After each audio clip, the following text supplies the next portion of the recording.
mas quero mostrar para vocês um nicho que está crescendo cada vez mais. Né? Uma baita oportunidade de trabalho para a gente, não só com reabilitação, com prevenção, com educação, que pode estar muito juntos com esse pessoal do campo da corrida.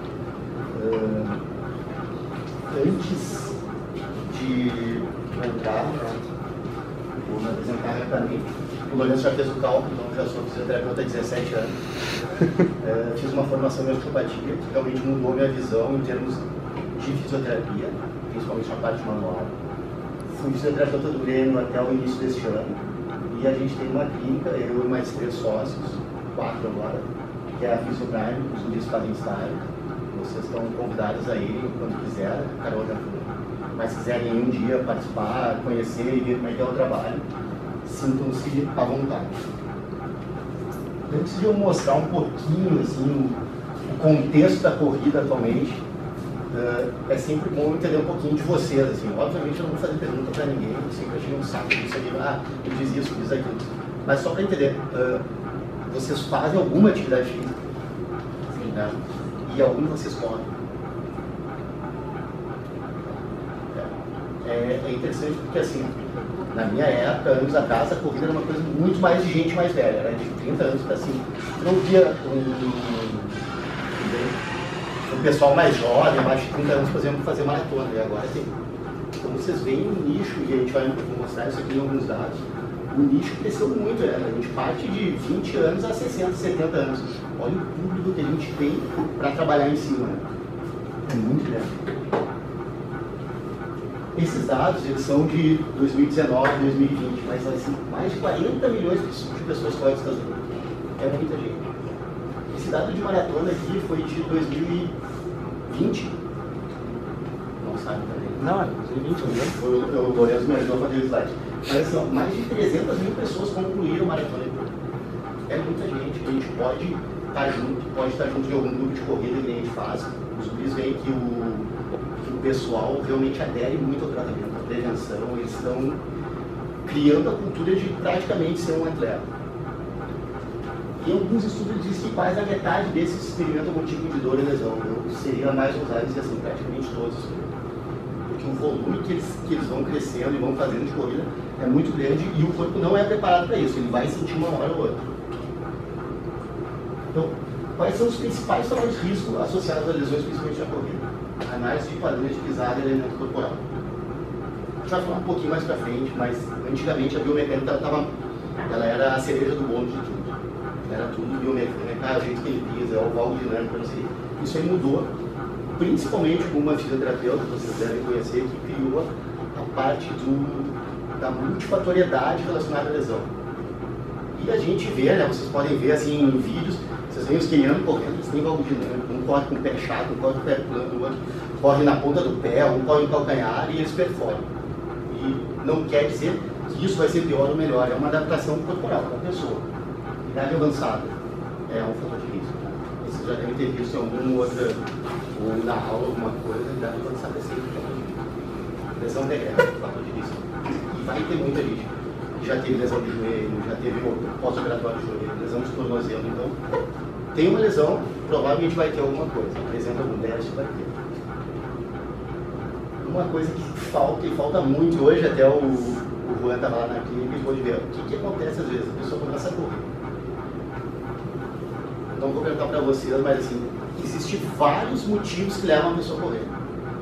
Pode ser para emagrecer, pode ser para diminuir o estresse, pode ser, a pessoa tomou um corno, saiu, quer fazer alguma coisa diferente. Então, vários fatores levam a isso. E o que acontece? Às vezes as pessoas começam a correr e só correm. Pode ver, né, que às vezes a pessoa corre, só que ela não tem preparo para isso. E começa a perder, começa a emagrecer, mas perde muita massa magra. Muita, e aí começa a ter as dores. Aí aparecem as dores, o esforço repetitivo, porque a corrida é um esforço repetitivo. E a falta de acompanhamento. Quantos de vocês que correm fazem parte de algum grupo? Fazem. Não? Também não? É interessante, tá? Se tu quiser começar, o que acontece? As pessoas começam a correr e resolvem que querem participar de corrida, de maratona, de meia maratona, querem fazer 10 km. Então é bom ter um acompanhamento. Seja ele um cara para fazer suas planilhas, seja um personal, é sempre interessante ter alguém principalmente profissional da área. Uma coisa que é clara, né? Principalmente quem vem da educação física pode entender um pouco mais, mas é uma coisa que vem crescendo muito, carga versus demanda. Às vezes a gente não está preparado para receber a carga que está sendo imposta. Essa menina que hoje foi lá, por exemplo, ela começou a correr em 2 meses e meio, e agora veio com uma lesão, porque ela só corria e foi aumentando volume, mas ela falou assim, eu estava sedentária e resolvi correr. É normal, vocês vão ver isso muito na clínica, muito. Então, aumento do fluxo da carga. Existem várias teorias para isso, e o pessoal da educação física, obviamente, tem muito mais conhecimento que eu, mas uma das coisas que normalmente usam é o aumento de 10% semanal. Até foi uma pena que o Fernando não pôde vir, que é o cara do grupo que a gente trabalha junto, para ele também explicar como que ele evolui essa carga dos alunos dele.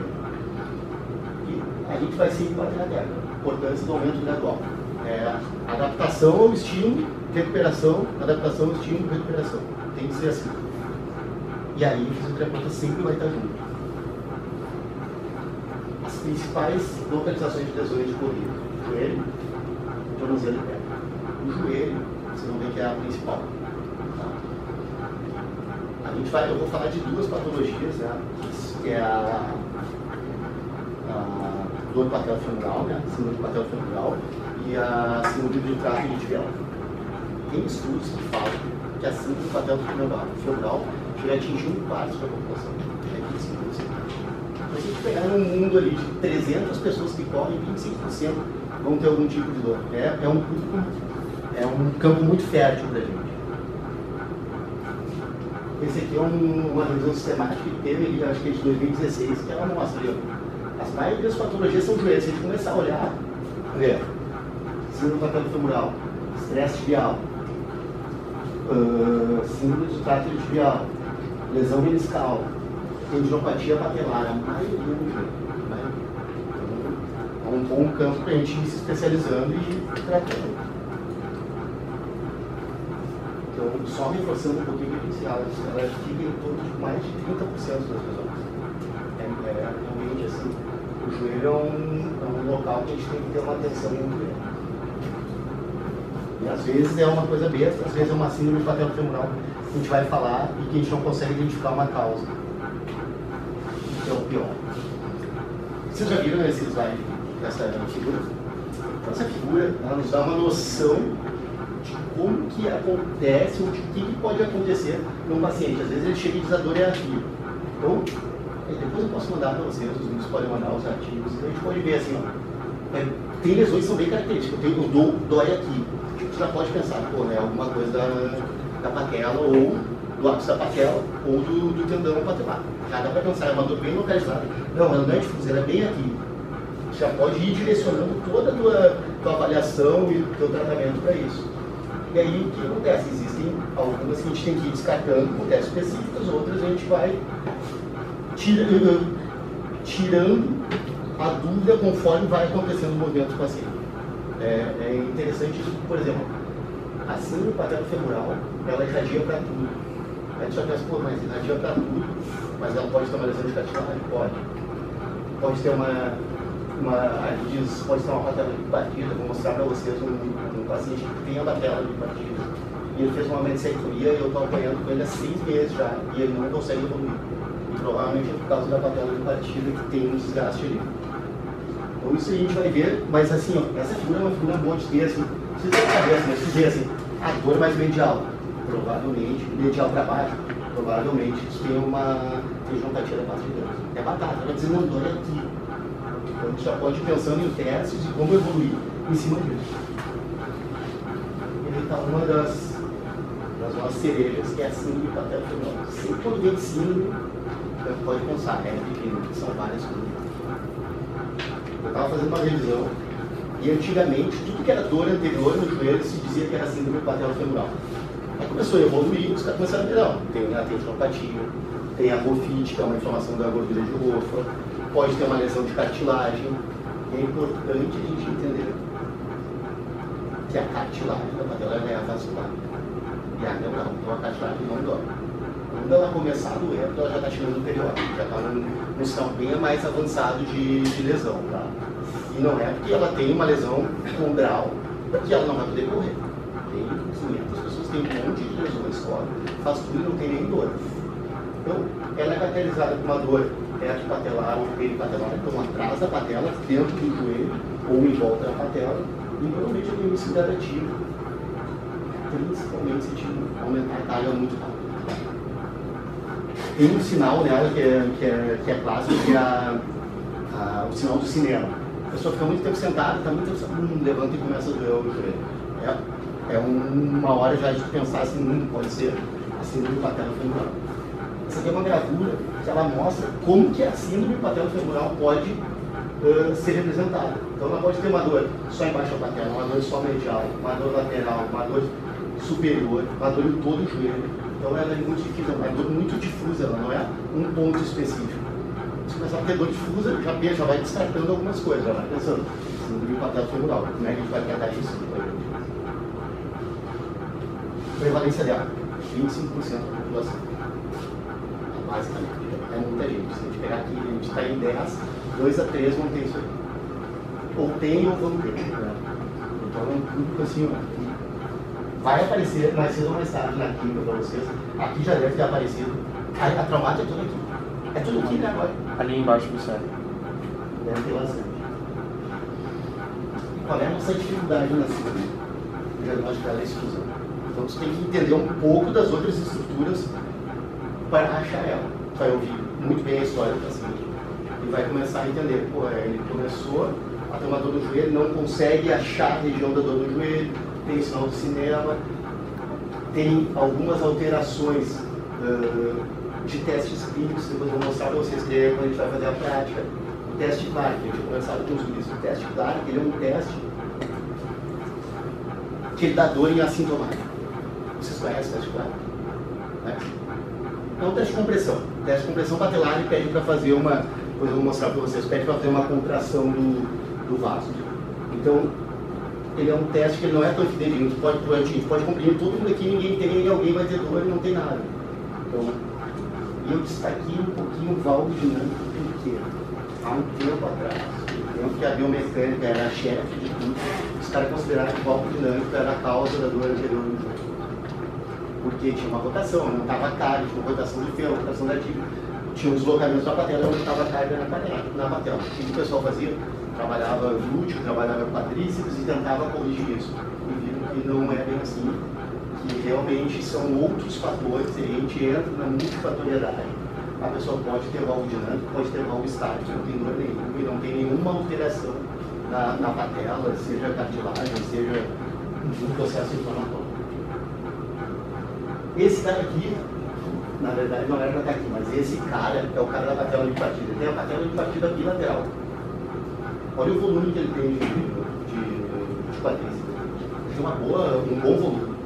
Aparentemente ele tem uma boa força, só que você vai testar dói. E aí eu não sei se está aqui agora. O que der de erro aqui foi o Lourenço que fez. Tá aqui. Percebam do lado, a gente já está reclamando, tá? Como é que eu faço para dar play de novo? Só mantém? Acho que mantém só. Então olha só, o lado ele tem patela de partida bilateral. O lado esquerdo dele ele fez uma minisectomia porque ele tinha uma dor difusa no joelho. Foi no médico, a gente fez um exame de imagem. Ele tinha uma lesão condral da cartilagem da patela, com um fêmur. E tinha uma pequena lesão, mas uma pequena lesão no menisco medial. O médico fez uma minisectomia. Isso aqui é da semana passada. Ele está comigo há 5 meses. Nessa minisectomia eu falei para ele, eu contava que em 2 meses ele estava com vida normal. Tem um bom volume muscular, aparentemente mantém uma boa força, mas olha quando ele vai fazer o teste agachando. Ele não consegue.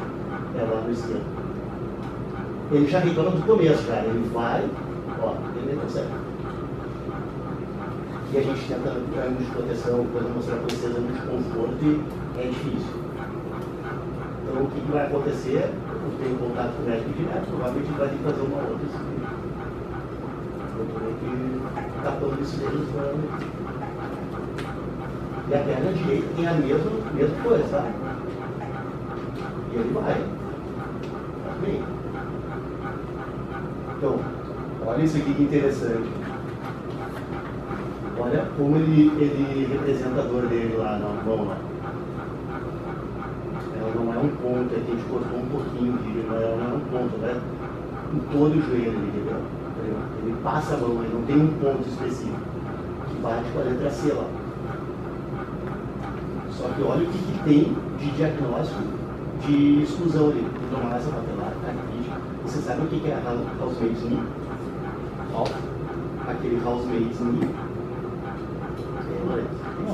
Não lembro. É isso aí, a pessoa fica muito tempo agachada e começa a inchar o joelho, tem uma sinovite ali. Não isso aparece, mas é só uma sinovite. Esse é o teste clássico, tá? O que o cara faz ali? Ele comprime a patela, no sentido caudal e ventral, e pede para o paciente contrair. Se o cara tiver essa patela infartida ou alguma lesão caudal, vai dar positivo. A gente vai achar alguém positivo. Nem que seja dolorido. Já está combinado.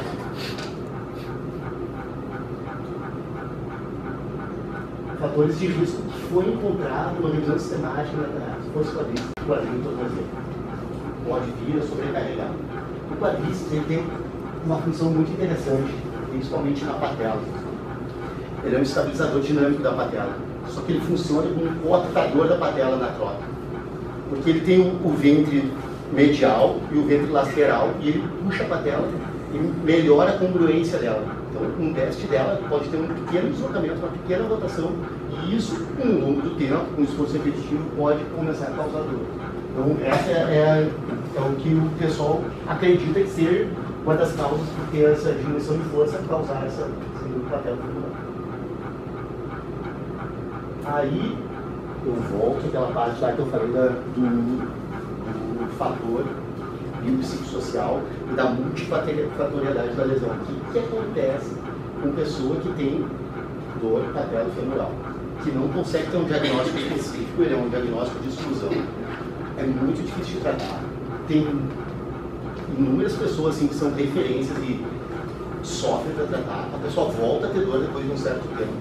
Eles entram num quadro de, além do quadro de depressão, que vocês vão ver que é um quadro bem interessante, eles entram num quadro de kinesiofobia, eles não querem fazer um movimento, eles têm medo de fazer um movimento.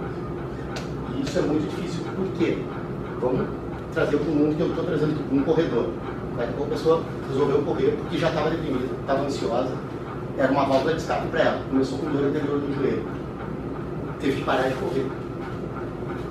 Vamos pensar se ela era gorda ainda, se ela tinha um sobrepeso, né? Não era gorda, tinha um sobrepeso, começou a perder peso, teve que parar de correr, aumentou a ansiedade, aumentou a depressão, voltou a ganhar peso. Então, esse é um ciclo que é difícil de quebrar. Às vezes a gente não consegue, nós como fisioterapeuta, apenas nós, mexer nisso. Então, tem que procurar alguma outra ajuda mais especializada. Psicólogo, psiquiatra, tem que conversar, às vezes tem que entrar com medicação, para dor crônica. A síndrome patelofemoral pode ser considerada uma síndrome de dor crônica, que a gente não consegue achar um diagnóstico específico para ela. Aí esse quadro que vocês conhecem, né, já é bem batido, assim, que a gente não pode dizer que apenas um fator é responsável por essa dor, por uma patologia qualquer que seja. São sempre vários fatores. Às vezes a pessoa está correndo bem, aí foi uma noite, ela não dormiu direito por causa do filho, e sentiu uma dor, começou a ter algum desconforto.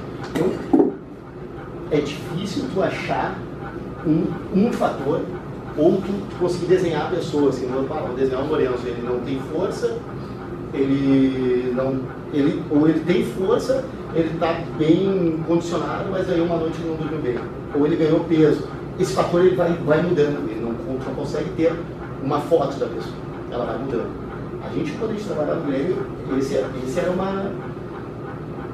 uma cereja do bolo que se tenta criar um algoritmo para dizer, aquele cara vai lesionar. Aí usa vários fatores, usa exame de imagem, usa exame de sangue, usa o controle da percepção do esforço, e mesmo você não consegue perceber.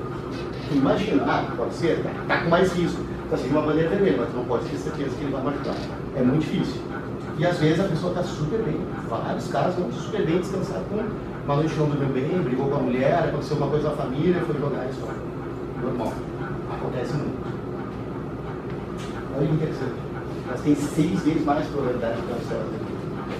Então imagina a pessoa escolheu correr para evitar isso. E aí começou a ter dor. Aí resolveu correr, começou a correr do nada, porque correr é democrático, né? Posso botar um tênis e sair correndo. Ah, vou começar a correr, meu amigo pode começar a correr, vou correr 5 km, correr 10 km, estou correndo bem, perdi peso, não tenho força, começou a dor patelar anterior, não consegue correr mais, ele tem que parar de correr, aí ganhar tempo e vai ficar mais ansioso. Esse ciclo é muito difícil a gente realmente quebrar. Foi achado em alguns artigos esse movimento que eu falei, as pessoas realmente às vezes têm medo de fazer um movimento. Eu não sei se tu chegou a ver hoje, tu viu? A menina lá que eu pedi pra sentar. Sim. E que ela tinha medo, né? Principalmente de estender o joelho ali, né? Aí a gente tem que usar estratégias. Vou mostrar pra vocês algumas estratégias para tirar esse medo da dor. Isso aqui eu trouxe mais porque como a gente está dentro do mundo da corrida, o pessoal tem cada vez estudado mais, então tem muita coisa dentro do mundo da corrida. Às vezes, a gente tem que ter um pouquinho de critério em alguns artigos, porque o que acontece? Esse artigo, por exemplo, poderia voltar para quem corre. Só pode voltar para toda a população. Por mais que nos dê uma ideia, é difícil voltar para toda a população, porque de repente a pessoa não corre e tem dor por outros motivos. Mas uma das coisas que eles acharam foi uma alteração da força excêntrica dos abdutores do quadril de corrida. Ele tem aquela queda, tipo um trilho por isso. Eles conseguiram até quantificar em 10, 11 graus, assim, é interessante. Mas a gente tem que ter uma análise por imagem, tem que mudar algumas coisas assim para tu conseguir identificar. Não que a gente não faça isso, né? Praticamente todo mundo que vocês conversaram vai alcançar abdutor, vai fazer um trabalho de estabilização. Praticamente todo mundo. Esse é como se fosse uma receita de bolo mesmo. Há umas 3 semanas, eu acho, um mês atrás, né? Acho que não deu um mês, né? Surgiu um deadline de 2024. O que é o que mais tem efeito em dor patelofemoral, tá? E aí ele aparece aqui, tá? Ele é interessante, porque a gente tem que ver o tamanho do efeito, né? E o que foi procurado. A maioria das coisas é dor. Diminui, não diminui, diminui, não diminui. Mas o que são os principais, diriam assim, isso realmente funciona? Reforço da joelho, reforço da quadril. Essa horta são hortas plantar que eles usam, que não deve ter feito, mas que se usa muito para aumentar a congruência da patela, são aquelas joelheiras sem furo, que pressionam um pouquinho mais a patela. Né? Aí é uma lei de física, né? Pressão quanto maior a área, menos a força. Então, se usa e é uma estratégia boa de se usar para fazer exercício. Às vezes é o que tu consegue fazer. Né? Tape, às vezes reposicionar um pouquinho a patela com tape rígido, tá? Não kinésio. Tu pode até usar kinésio como um tape rígido, botar bastante tensão. Né? Combinar algumas intervenções, aí tem várias coisas aqui que não tem muito. Não é muito. Não seria muito próprio se usar. Uma coisa é muito interessante, que eu vejo na parte clínica, que é isso aqui, ó. Ácido hialurônico. Sabe o que é? Sabe? Já viu? Então, agora tem um boom do ácido hialurônico. Que é um negócio inventado, né? E ele vende a ideia de que melhora a lubrificação. E realmente ele melhora. Mas por que na patela femoral não adianta? Porque ele não consegue diminuir, melhorar essa lubrificação em cima da patela sobre o fêmur. A patela só desliza sobre o fêmur, ela não desliza sobre a tíbia. Então não consegue. Na clínica, a maioria dos que tem esse tipo de problema da síndrome de patela femoral, que fizeram ácido hialurônico não mudou nada. Nada. Só mais tarde. É uma recomendação médica, né? Apesar de ter fisioterapeuta fazendo. Tem fisioterapeuta que faz também. Não tem nada contra, mas o problema é quando dá um problema, né? Imagina a gente fazer uma coisa invasiva assim e dar uma infecção no joelho. Né? Não tem nada contra, cada um. Acredito até que tem a fisioterapeuta que possa fazer melhor do que os médicos, mas às vezes a gente tem que ficar cada um do seu lado Por isso que é sempre bom ter contatos com os médicos, conversar com os médicos. E essa aqui é uma estratégia que a gente usa muito. Né? Os ângulos de pressão da patela. Né? A gente parte da flexão lá para a extensão. Na flexão, só na base da patela. E ali é interessante que são só os ladinhos da patela, não é toda a base, é só as partes laterais da patela que tem contato com o fêmur. Conforme vai subindo, vai aumentando, até chegar no zero, que é na extensão total, praticamente não tem contato. Isso aqui é uma coisa, vocês já viram, vocês usam esse vídeo aqui? Já viram? Uma escala de dor para exercício. Tem um artigo uma vez que a gente viu que era com exercício excêntrico, porque o cara usava uma escala de dor. Mas não dava muito certo, então aumentava muito o volume. Mas uma zona segura, 0 a 3. Essa zona é segura, desde que não tenha repercussão clínica.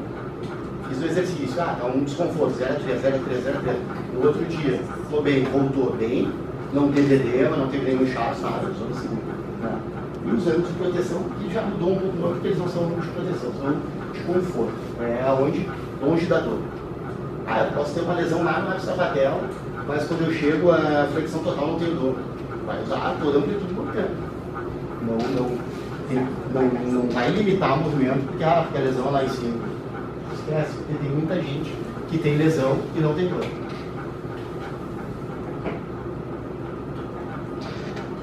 Eu vou passar para cima a patela do braço tibial. Que também é uma das que é assim do trato tibial, ela é a que mais você vai ver quando aumenta o volume. Tipo, aumentou o volume, pode ter certeza, a pessoa vai ter uma dor na região lateral. Vocês lembram daquela figura?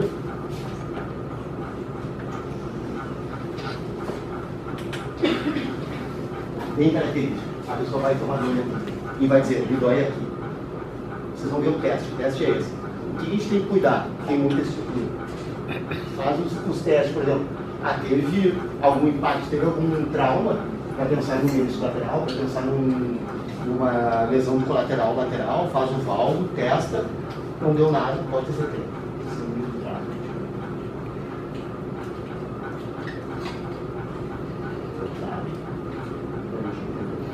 Então, uma dor na região lateral do joelho, principalmente quando ele vai da flexão para a extensão, faz o impacto da corrida.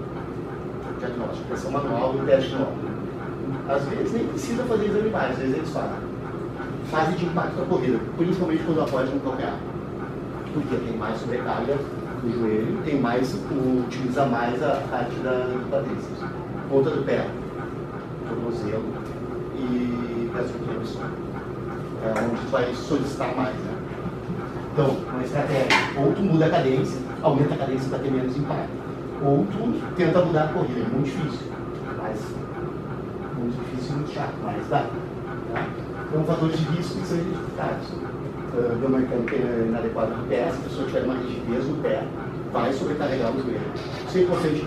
Por que o joelho, né, eu esqueci de falar antes, por que o joelho é uma das regiões mais afetadas? Porque ele é uma articulação de transição. Então, ele sofre quando vem ascendente, quando vem descendente.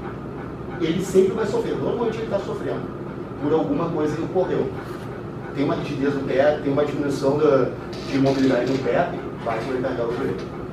Tem uma alteração de força de alguma coisa no quadril, vai sobrecarregar o joelho. Isso a gente tem que ter ideia. Porque às vezes não adianta a gente bater, não, é só no joelho, é só no joelho. Não, ele está sofrendo. Por que ele está sofrendo? A gente vai ter que identificar na avaliação. E a gente só vai poder mexer e melhorar aquilo que a gente avaliar. Então, o quantificar, o avaliar, ele é fundamental. E outra coisa que a gente vai ter que ter, depois eu vou falar ali na RTP também, a gente só mexe em fatores modificáveis. O pessoal tem uma condromalácia, o cara tem uma condromalácia, o cara tem uma lesão meniscal. Não vai mudar isso, né? Não vai mudar, não vai. Tem uma artrose, não vai mudar a artrose. Vai melhorar, pode melhorar um pouquinho de mobilidade, mas vai trabalhar para melhorar a força de quadríceps, vão melhorar um pouquinho de mobilidade do tornozelo, mobilidade de quadril, criar estratégias para que ele absorva melhor o impacto, mas a patologia ela está ali. Fatores não modificáveis a gente não tem como mexer, é só cirúrgico. Existem dois modelos, né, mas normalmente o mais visto é a interação dos dois. Então, o modelo de compressão, que que aumenta muito a tensão na banda tibial. E o de fricção, que é quando a banda começa a passar por cima do cônjuge femoral. O de fricção ele é muito visto também em ciclista. Essa é uma síndrome que a gente vê bastante em ciclista, por causa do pedal. Então, às vezes, quando a gente está trabalhando, principalmente na parte esportiva, uma das coisas que a gente nunca quer é que a pessoa pare. Aí, por exemplo, o cara tem uma síndrome de patela femoral, que a gente não consegue identificar muito bem a causa, mas ele tem amplitude total, tem alguns momentos que tem dor. Pode fazer uma bicicleta? Pô, faz uma bicicleta. Aqui já tem que ter um cuidado. Vai fazer uma bicicleta, tu vai estar criando mais atrito e vai estar complicando mais a região do livro.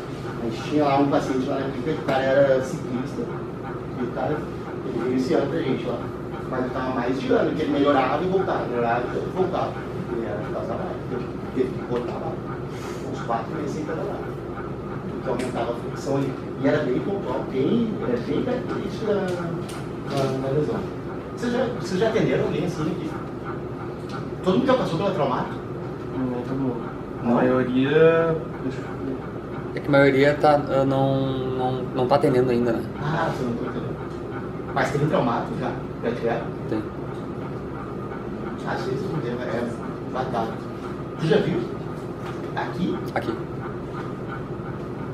E melhorou? É que não fui eu. Mentiu. É que não fui eu que atendi. Não foi ele. Mentiroso, melhorei muito.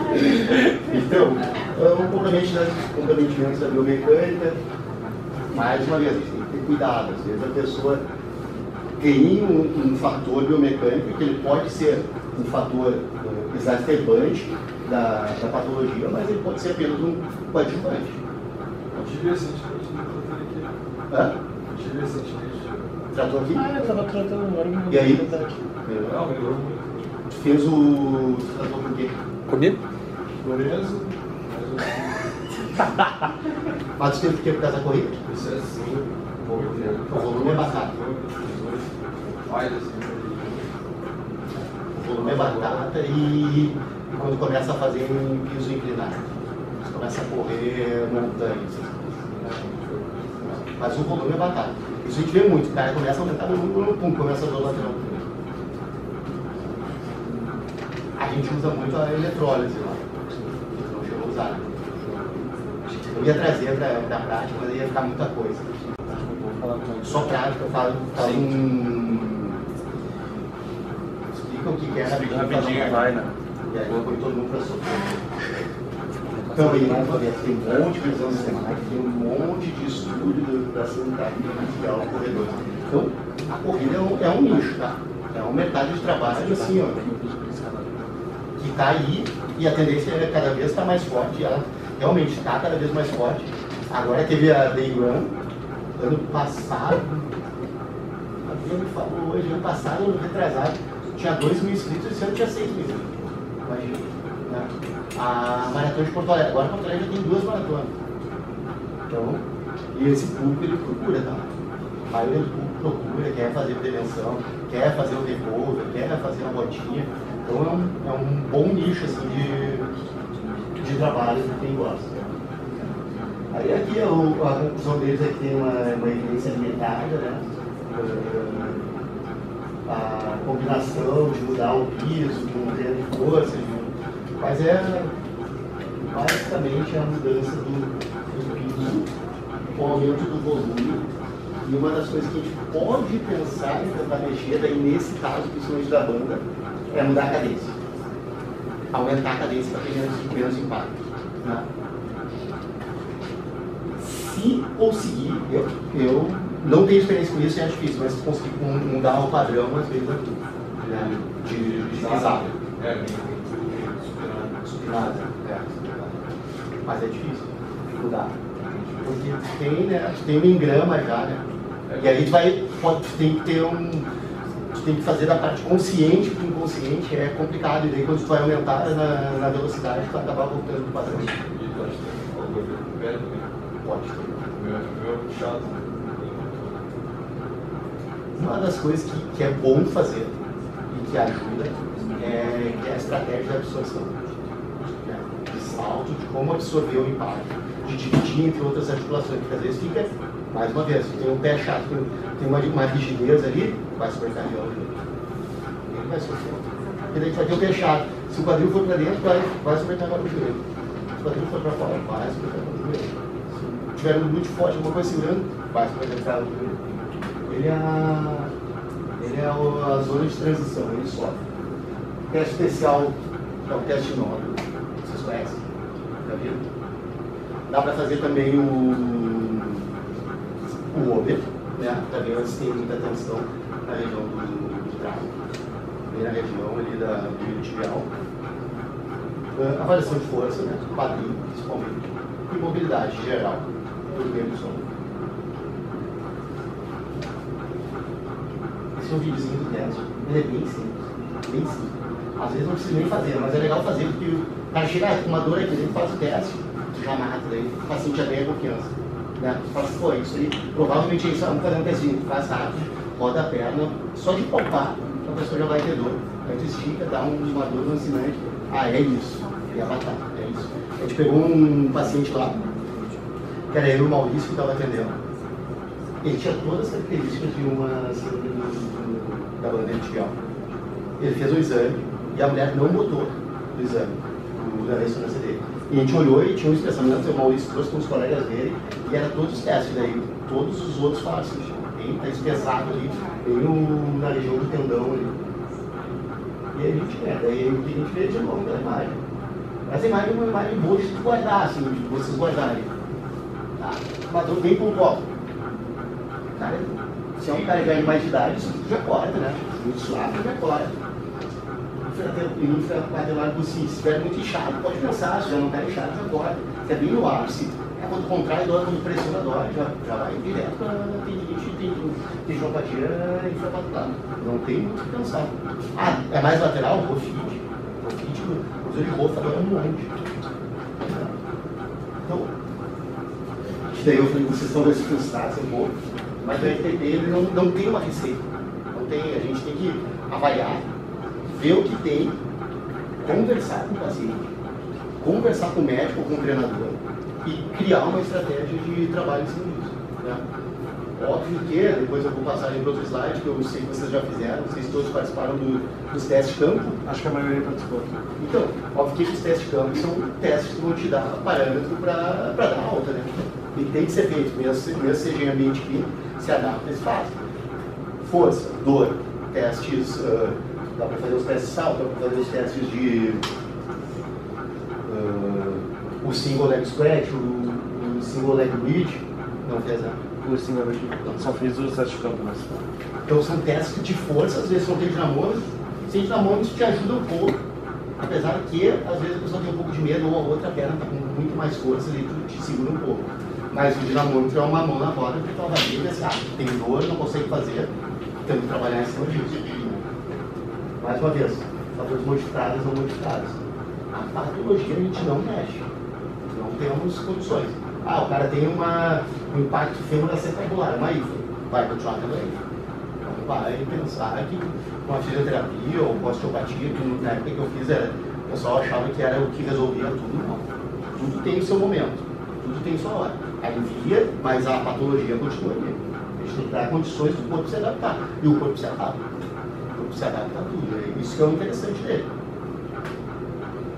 Esse é um gráfico que o já mostrou para eles, né? Já. Então, quando a gente divide a fase, quando o paciente chega para a gente, num clube, até aqui eu acho que pode acontecer mais, assim, pega ele bem numa fase aguda. Agora que a gente está assim, muito junto com um grupo de corrida, os caras sentam e vão. Então a fase 1 é aquela fase mais de proteção da região, né? A fase mais clínica. Como a gente tem essa lei de não querer parar o paciente, lá na clínica principalmente, dificilmente a pessoa fica só deitada. Né? Se ela vem para reabilitação, se ela vem para repouso, tudo bem, a gente faz mais manobras passivas, talvez alguma mobilidade, assim. Mas se a pessoa tem um problema no tornozelo, problema no joelho e pode fazer outras coisas para você. Não deixa ela muito parada. Uma fase 2 já da reabilitação, ela já começa a fazer uma parte clínica, protegendo ainda a região, mas tu já fazendo movimentos, tentando ganhar amplitude, tentando ganhar em força. Eu vou falar para vocês depois da oclusão vascular, vocês já conhecem? Já viram? Não? Mas só fazer uma prática rápida que ajuda muito, porque ela tem efeitos significativos com menos carga. Então, e é um negócio que tem sido bem estudado. Ainda tem muito a se estudar, mas na prática a gente vê que tem muitos resultados, que diminui a dor e ganha em força. Aí numa fase 2 para 3, já começa a ir mais para a atividade da pessoa, a gente já começa a botar os livros de corrida, já começa a botar exercícios já, os tridimensionais, simulando correr, simulando subir, simulando saltar, para depois já liberar para o treinador ou liberar para a atividade, que é a parte boa. Na clínica, com o pessoal de corrida, tu libera eles, mas eles continuam contigo. Porque eles vão, começam a correr e estão sempre te dando feedback. Assim de novo, volta. Vamos fazer um recovery, vamos fazer uma coisa.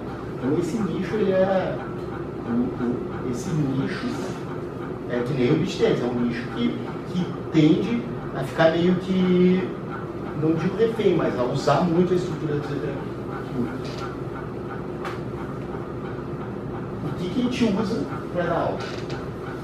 Normalmente, força assimétrica, né? Até 10, 15% de diferença.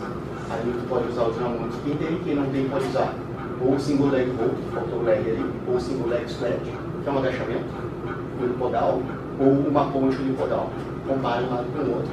Não pode dar mais de 10% de diferença, 15%. Dor, né? A escala de analógica de dor. E testes na função. O cara tem dor correndo, tem que botar ele para correr. O cara tem dor subindo escada, tem que botar ele subindo escada. O cara tem dor saindo do carro, tem que simular mais. Isso aí também. Esse é o principal. Ele pode fazer tudo e vai na função e não consegue. Não consegue. Tem que rever e tentar de novo. Então, por isso que durante a reabilitação é bom tu simular, usando ângulos de proteção, usando estratégias ou de oclusão, ou de limitar mais algum movimento, mas usar estratégias para te levar para a função. É fundamental. Outra coisa que é fundamental: conversar com o treinador, se tiver treinador, ou o terço, e relação direta com o médico. Por quê? Decisão compartilhada. Vocês já ouviram falar disso tempo? Decisão compartilhada. Conversa com o paciente, conversa com o médico, conversa com o treinador e vocês definem junto o que vai acontecer. O paciente tem que aderir. O paciente não aderir. Se o treinador não aderir, o médico às vezes até o contato fica um pouco mais longo. Mas tudo vai estar, né? O fisioterapeuta vai estar cuidado neles todo dia. O treinador vai seguir, vai continuar esse processo até ele voltar à performance. Eles têm que estar bem alinhados. E o paciente tem que estar por dentro e querendo também. Porque senão vocês vão ver, tem muitos pacientes que vira bem lá. Se pagando pra gente ficar tudo bem, mas não é o que a gente quer. A gente quer que o cara saia, volte e indique para outros, venha quando se machucar, mas tem muito paciente que acaba usando fisioterapia como treinar. Então, antes da gente ir para a prática, eu botei aqui. Vou falar rapidinho da oclusão para vocês, e a gente vai para a prática. Então, isso aqui foi acho que é um japa novo, ou um chinês. O cara inventou isso aí, o cara começou a treinar, viu que ocluir tinha um bom efeito, sem parâmetro nenhum. Começou a divulgar, o pessoal começou a estudar, os estudos ainda são muito pequenos. Se a gente for ver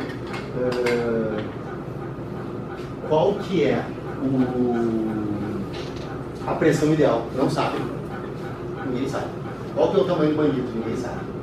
Se usa uma média, o padrão ouro atual que o pessoal pensa é o seguinte: oclui até tu, tanto junto com o estetoscópio, até tu ouvir que parou, ou tu vê que parou o batimento, vai lá, usa 80%, 60% e trabalha em cima disso. Tá? Então, é engraçado porque não tem um padrão. A gente usa um protocolo que a gente chama de protocolo de Scott, que foi mais divulgado, que é basicamente em volume, né? Trabalho em volume, mas eu adapto ele sempre. Hoje eu adaptei ele lá. Então ele é assim, 30 repetições, descansa entre 30 e 40 segundos, faz 15, 30, 40 segundos, 15, 15, 15, tá? Com carga baixa. Tá? Tem que sentir o músculo fadigar, tem que sentir pode sentir dormência, pode sentir que a perna está queimando, às vezes tem que diminuir um pouquinho a pressão, quando tu não sabe a pressão ideal. Eu uso normalmente 120, 140, mas não tem uma pressão ideal. Ninguém achou ainda. Eles fizeram inúmeros estudos comparando a oclusão, para ver se ela tinha efeito. Então, pressão ideal, não existe. Talvez tu fizeram exame com ultrassom, fizeram com tudo e não conseguiram identificar. Os caras fizeram um estudo comparando baixa carga, com baixa carga mais oclusão. Oclusão ganhou. Então viu-se que só o fato de tu ocluir já tem uma melhora. Baixa carga mais oclusão versus alta carga mais oclusão. Os caras pensaram, se com baixa carga funciona, com alta carga vai funcionar. Deu merda. Onde tem as contraindicações saindo daí, que é uma pessoa que já tem um histórico de TVP, né? Que é trombose, o cara teve uma crise, então a merda veio daí. Então, a gente já pensa, esse cara está usando a alta carga para usar a oclusão. Então, assim, esquece, fica fora. Baixa carga mais oclusão versus alta carga em pessoas que não têm dor, pessoas normais, não sinto nada, vamos fazer. Eles viram que é semelhante o ganho. Aí começaram a pensar, pô, semelhante, será que vale a pena, será que não vale a pena? Em pessoas normais é óbvio que não vale a pena, nada vai vencer tu aumentar a carga, aumentar o esforço, porque a ideia da oclusão é de criar um ambiente ácido, criar uma acidose metabólica, trazer todos os fatores de crescimento para aquela região com menos carga. Essa é a ideia. Sobrecarrega menos a articulação, ganha em força, ganha em trofismo, e pronto, agora se tu consegue fazer com alta carga, tira a oclusão fora. Aqui vai correr um risco de graça. E aí eles, que foi o estudo assim, que fez o pessoal realmente abrir os olhos, foi um estudo que eles compararam baixa carga com oclusão versus alta carga em pacientes com dor. Alguns parâmetros foram iguais, alguns parâmetros a baixa carga com oclusão ganhou. Por que, Lourenço? Só posso contar para ti, eu falei que não vai perguntar para ninguém, não sei. Mas vamos pensar, porque uma baixa carga com oclusão foi melhor que uma alta carga sem oclusão em paciente com dor. Expõe menos o risco. A chave está aqui. A dor. Com alta carga, às vezes o cara não conseguia executar tudo. Tinha dor para fazer, diminuía. Aí os caras viram, pô, tu ganhou em trofismo, tu ganhou em força, tu baixa carga em oclusão. Pacientes com osteoartrite, pacientes com outras lesões. Os caras fizeram estudo até com paciente com lesão de cruzado. Então, essa é uma puta estratégia para pacientes com aquela síndrome do papel pós-operatório. A gente usa de guerra. Vocês estão ouvindo o puta estratégia? É? Não. Pós-operatório imediato, a gente usa de EA, em isometria. Aí, o pessoal usa também. Alguns usam, outros não usam, não tem comprovação científica, mas usam com melhor estimulação. O que tem que se entender? A oclusão é para ganho de força e trofismo, é a estimulação para recrutamento de músculo. Tá? Então, é uma estratégia legal de ter. Aí quando diz assim, é melhor, não é, ou empate é bom. Se pegar um cara com dor, conseguir botar a caixa carga numa oclusão e ele ter uma evolução no tratamento, a gente conseguir usar alta carga, é melhor usar alta carga. Um paciente que tem dor e não consegue executar. E aí, ao invés de estar executando, você está machucando mais ele. Esse foi o que a gente usou com a estimulação de músculo. Esse cara, ele tem mais de ano de SA. E ele chegou para mim faz uns 2 meses. A perna dele era assim. Para vocês terem ideia, não conseguia levantar 5 quilos, né? Acho que 5 quilos não conseguia levantar na cadeira de extensor. E a nossa estratégia usou. Beleza, vamos para a caixa então, a gente não se estender muito, já está todo com sono. Teste claro. Pode. Vamos usar uma maca. Vai puxar ali.